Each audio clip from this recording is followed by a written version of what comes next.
Hey everybody, what is going on? Hexlex here. I got another Pokemon Pocket deck profile for you. This time coming at you with a new fighting deck, Rampardos Lucario. So, for this build, we are on 1 Hitmonchan, 2 Riolu, 2 Lucario, 2 Cranidos, 2 Rampardos, 1 Marshadow, as well as 2 Pokeball, 1 Pokemon Communication, 2 Skull Fossil, 1 Giant Cape, 2 Professor's Research, 1 Sabrina, and 1 Leaf. So, Lucario is a very interesting addition to fighting-type decks in general. Its ability granting your active Pokemon the ability to deal 20 more damage, as long as it's fighting-type. And then we have Rampardos. So Rampardos has a very unique attack. Head Smash deals 130 damage for only 1 fighting energy, but you also take, I believe, 50 recoil damage if you KO the opponent's Pokemon with this attack. Now, that's obviously completely fine if you're getting the KO off. And the cool thing is that with Lucario, this 130 can become 150 very easily. 150 being a sweet spot to KO a bunch of stuff like Weavile and Darkrai, even if they have a Giant Cape on in one shot, as well as anything with 150 HP. That could be Palkia, that could be Dialga, that could be Mewtwo. Mew is up for one-shotting. Rampardos is a very huge threat in that regard. Now here we're going to be up in a bit of a mirror match, and in this kind of a game, I think a lot of it kind of comes down to who can get the Rampardos going first. Now, our opponent led with Marshadow. We have a bit more of a diversity on our end here. They're going to put a Rocky Helmet on the Marshadow. And let's see if they do anything else here. Okay, they have another Marshadow going onto the bench. I imagine they'll probably put an energy onto that one on the bench. So what I could potentially do here is retreat out the Riolu for the Hitmonchan, evolve into the Lucario, and then go for damage that way. However, we also drew the Cranidos here. So we're also able to get some damage in that way as well. I could also just KO with Lucario here, although they can KO me back with Rampardos. Or with Marshadow, rather. Unless we put the Giant Cape on, that'll let my Lucario survive by 20 HP. So yeah, we're just going to do that. We're just going to use Lucario's Submarine Blow. Oh, but I forgot about the Rocky Helmet, that's right. Yeah, I forgot about the Rocky Helmet both now in the commentary, actually. But I also forgot about it when I was actually playing the game as well. So I'm not actually... The Giant Cape doesn't actually save me here.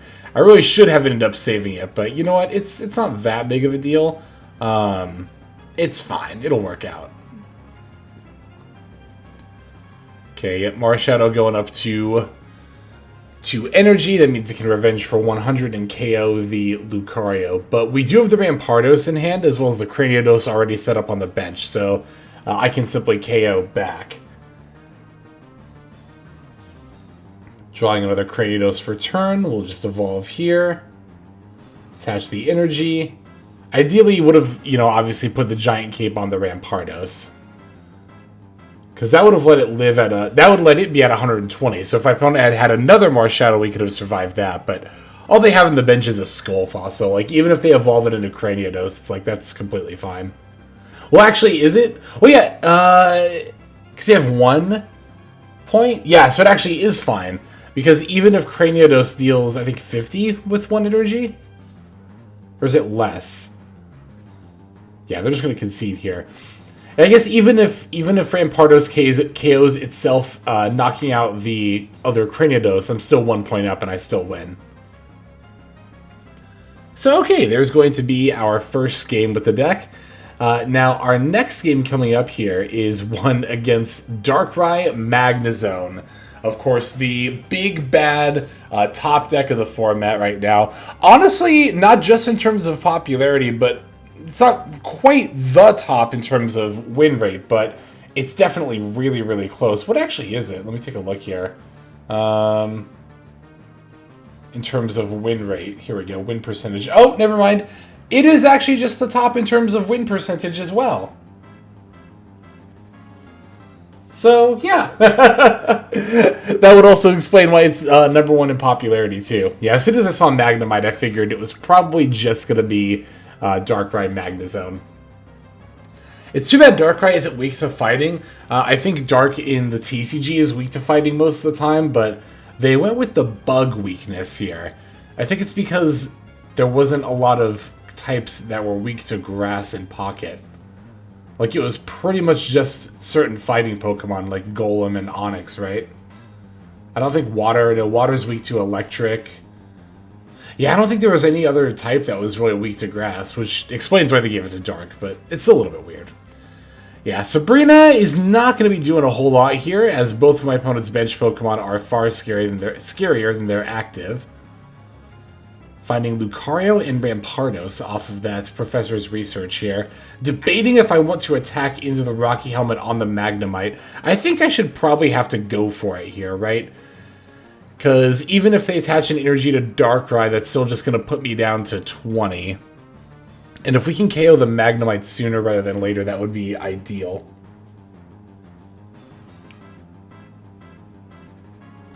Alright, let's see what they've got here. Their Leaf. They're going to use Leaf to retreat out Magnemite. So that way they can attach the energy for turn onto Darkrai, I assume. Oh, and they get to evolve into Magneton. Yeah, I mean, they're really just able to get things going here. The other problem on my end, too, if you look at my hand here, is that I really don't have the ability to play much of anything besides just this Riolu right now. Finally, here's a Pokeball for another basic. I think my hand is like Rampardos, Lucario right now. Along with Giant Cape and... Is that another... That's a Sabrina, that's right. Okay, so we end up retreating the Riolu for the Hitmonchan. And of course we're going to evolve the Riolu as well. I mean, I could start attacking here. Jab does 50. I guess that is enough to two-shot the Druddigon. But still, we're just taking so much damage from the rough scales. I mean, this is a lot of why Darkrai strategies are so good. I've mentioned it in other videos, and I want to cover this deck really soon on the channel. Darkrai Greninja is another deck I've been playing a lot lately, and just that combination of Darkrai plus Druddigon is just so brutal. Like, there's enough of the time where the ideal move is to just not even attack into the Druddigon, and that way you don't take the rough scales damage and you can avoid getting KO'd. Okay, here we have a Marshadow. That's definitely not bad. Things are starting to look up for us a little bit here. I can use a Giant Cape on Hitmonchan to survive a round of, what's it called? Rough Scales plus Nightmare Aura? Yeah, Nightmare Aura is the name of Darkrai's ability. Basically, I can live that by 20, which will force my opponent to actually attack with the Darkrai in order to KO my Hitmonchan, basically sparing one of my Pokemon here. Sparing my Lucario at this point. Now, if I follow up with the Marshadow, I have the problem, though, that that plus Lucario is still only 120. That's going to leave the Darkrai at 20 HP. I guess I could Sabrina in the Magneton, but then we still have the problem of we have to deal with Darkrai blasting us with Dark Prism. And, well, we can't bring in Magneton anymore, because now there's a Druddigon on the bench. Like, I could one-shot that, but then we take the rough scales damage, and then we still have the issue of having to deal with the Darkrai itself.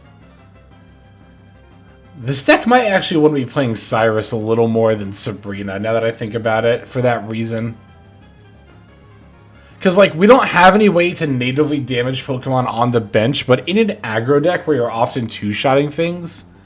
Although the whole point of playing Rampardos is that we're not two-shotting things, right? It's weird, yeah, I don't know. Because I could very easily see scenarios where Cyrus is just totally dead for us all game, too.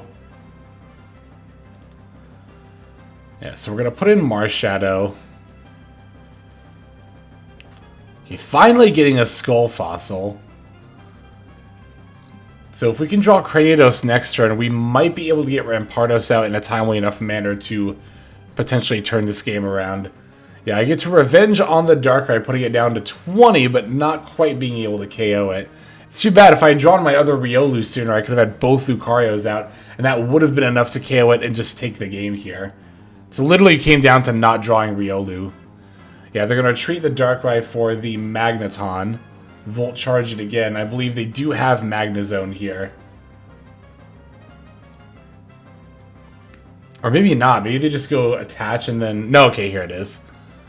Magneton's attack would have actually done it there. It does 60 damage, but obviously the Magnezone is going to have more HP. Yeah, like I said, we're just not in a great spot. I'm going to have to put in the Skull Fossil here, but they only need one more point to win, so... Like, at this point, even if I found Cranidos on the Pokemon Communication, it just wouldn't be enough. Oh, and there it is, too! That's so sad! Yeah, we were close on this one. I think it really came down to our opening hand just being not great. Yeah, I'm going to have to Sabrina here. I don't have another choice. They're going to, of course, bring in Druddigon, but... Yeah, our opening hand just being like Lucario, Rampardos was so brutal. Not our opening hand, but that was our hand during the early game. Yeah, I decided to just pass here. I'm just really hoping that I can... Like, they don't have a Leaf here. I need them to not have Leaf here.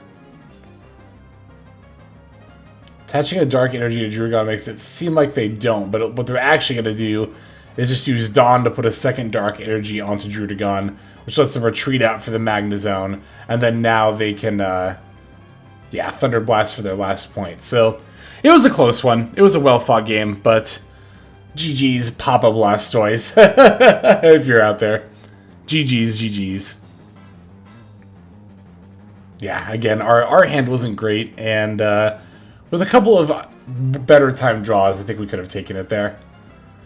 Alright, so for our last opponent, they are going to be on Celebi. So funnily enough, Celebi, it seems like more often than not, is being paired with Exeggutor EX, and a lot of the more successful lists aren't even playing Superior anymore. Which, honestly, that makes a ton of sense to me.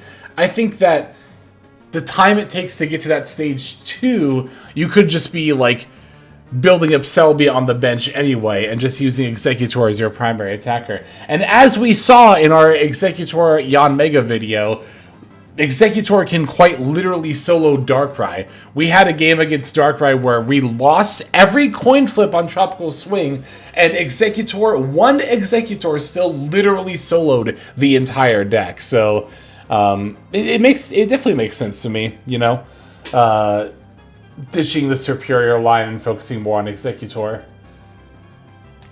Okay, so here we're going to lead with Hitmonchan. We do have Pokeball, Skull Fossil, Rampardos, and Professor's Research, so that's actually a pretty good opening setup. Finding a Marshadow, that's not bad. I'd take just about either of the basics there. It was either Marshadow or Riolu, right? Getting the Cranidos off the Professor's Research is really good. The Lucario makes me wish I would have gotten Riolu instead of Marshadow, but you know what, it's fine. It's not that big of a deal. Now let's see, Rampardos can't one-shot Exeggutor. It's got 160 HP.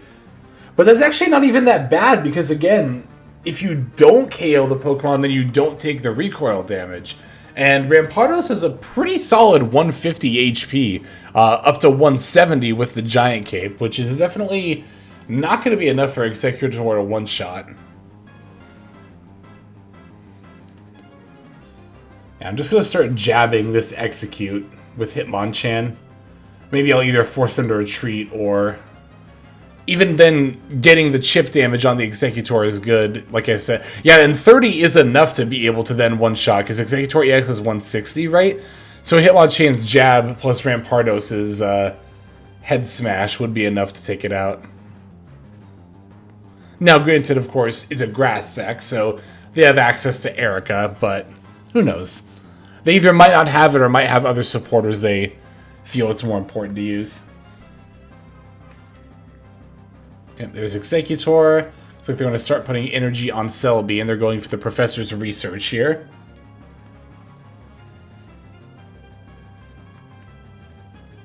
Tropical Swing does land on heads, so that is actually enough to just one-shot my Hitmonchan, unfortunately. But at the same time, I was just going to swap in Cranidos anyway, so it kinda doesn't matter. But getting another Skull Fossil, we can play that, because we do have the other Cranidos in hand. And then, yeah, we're going to evolve into Rampardos. And I'll put the Giant's Cape on just to be safe. We do have a grass weakness after all. But even if the opponent's Celebi landed 2 heads on Powerful Bloom, that would still be that would be 120. Oh no, that would actually be enough to one-shot me, even with the Giant's Cape. My Giant's Cape math, rather not map. My Giant's Cape math has been so bad this game. Alright, so we just need them to not land 2 heads. Odds are in our favor for that. But I suppose even if they do, we don't outright lose here. Still, I just need 1 tails. At least 1. Heads. And tails. Whew. Whew, we're good. We're good. Never punished. Never punished. Instead, we can just simply head smash them right back. And honestly, even if we do get KO'd by our own head smash here, it doesn't matter because we are up to 3 points and they're only at 2. So the game will still end in our favor and not necessarily a draw. And there we have it. That's going to be our final game wrapped up. So thanks everybody for watching. Make sure to like and especially subscribe if you want to see more Pokemon Pocket deck profiles. Still have plenty more coming on the way, especially from the new set. But this is Xlex. I'm signing out and hoping you have a fantastic day.